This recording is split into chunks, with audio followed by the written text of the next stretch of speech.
Assalamualaikum warahmatullahi wabarakatuh. Perkenalkan, nama saya Dita Yuniartis, Tambuk A251, alamat 104. Baik, berdasarkan jurnal yang saya dapatkan, di sini saya akan menjelaskan pembuatan keju dari kedelai secara batch menggunakan bioreaktor tangki berpengaduk.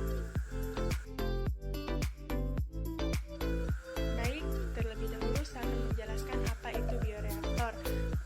Bioreaktor adalah suatu wadah atau tempat berlangsungnya fermentasi yang disebut fermentor, di mana akan tercampur substrat nutrien yang dipercepat oleh enzim yang berinteraksi dengan lingkungan sekitar sehingga menghasilkan produksi.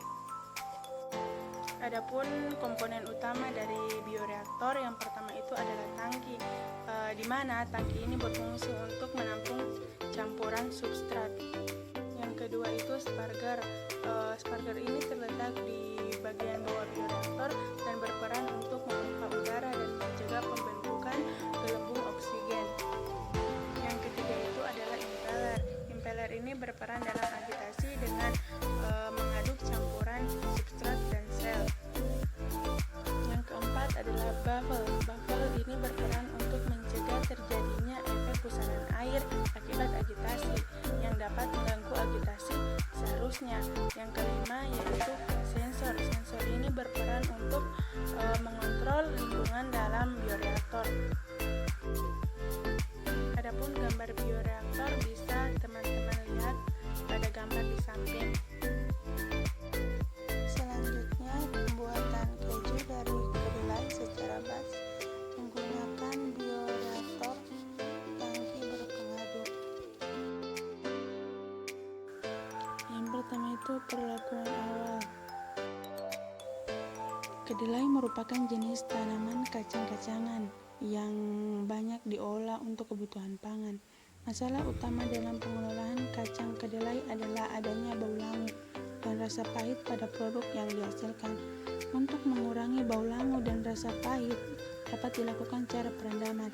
Kedelai yang telah disortir ditimbang sebanyak 375 gram, lalu dicuci dan ditiriskan.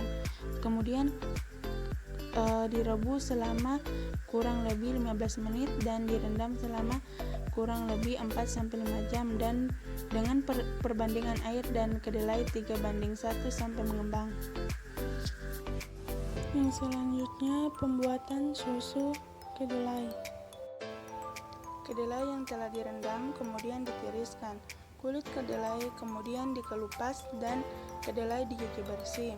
Kedelai yang telah bersih kemudian digiling atau dihancurkan.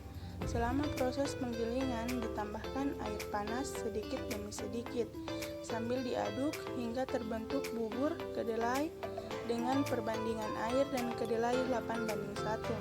Kedelai kemudian disaring untuk memisahkan antara susu dan ampas. Susu kedelai kemudian dipanaskan atau dipasteurisasi sampai temperatur 60-65 derajat Celcius. Yang selanjutnya, pembuatan keju kedelai fermentasi asam laknat. Susu yang telah diperoleh dimasukkan ke dalam bioreaktor tangki berpengaduk. Kemudian digumpalkan proteinnya secara fermentasi dengan menambahkan bakteri dan jumlah inokulum 15%.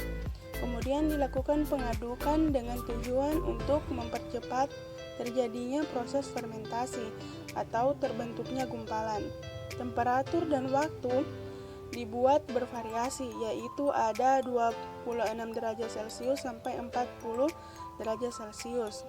Gumpalan protein yang terbentuk kemudian disaring dengan menggunakan alat penyaring untuk memisahkan antara air dadi dan gumpalan.